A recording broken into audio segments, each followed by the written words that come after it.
বঙাইগাঁও জিলাৰ কৃষক মুক্তি সংগ্ৰাম সমিতিৰ সভাপতি মহিদুৰ ৰায়ে ককিলা প্ৰেছ ক্লাবত এক সংবাদমেল অনুষ্ঠিত কৰে। সংবাদমেলত কয় যে কোভিড-19ৰ বাবে চৰকাৰে 243 জন লোকক জেলৰ পৰা মুক্তি দিছে। সেই সময়ত অখিল গগৈক ধৰি আন নেতাসকলক মুক্তি দিয়া নাই। সেয়েহে চৰকাৰক মুক্তি দিয়াৰ দাবী জনায়। অন্যহাতে বঙাইগাঁও জিলাৰ প্ৰশাসনক সম্পূৰ্ণৰূপে সহায় সহযোগিতা কৰিব কৃষক মুক্তি সংগ্ৰাম সমিতিৰ সদস্যসকলে। ইতিমধ্যে বিভিন্ন ঠাইৰ পৰা শাক-পাচলি নি অসহায় লোকৰ মাজত বিতৰণ কৰা হৈছে। বঙাইগাঁও জিলা ৰেড জন ঘোষণা হোৱাত জিলাবাসীক সতৰ্ক আৰু সাৱধান থাকি প্ৰশাসনক সহায় কৰিবলৈ আহ্বান জনায় ৰায়ে।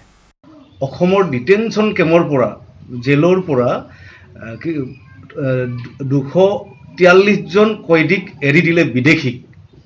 আৰু তৎসত্ত্বেও আমাৰ কা আন্দোলনত জড়িত হৈ থকা অখিল গগৈকে আদি কৰি বিতু সোণোৱাল, ধৈৰ্যকৰ, মানস কোঁৱৰ আৰু লগতে যিসকল কা আন্দোলনত জড়িত হৈ জেলত আছে তেখেতসকলক অসম চৰকাৰে এৰি দিব বিচৰা নাই।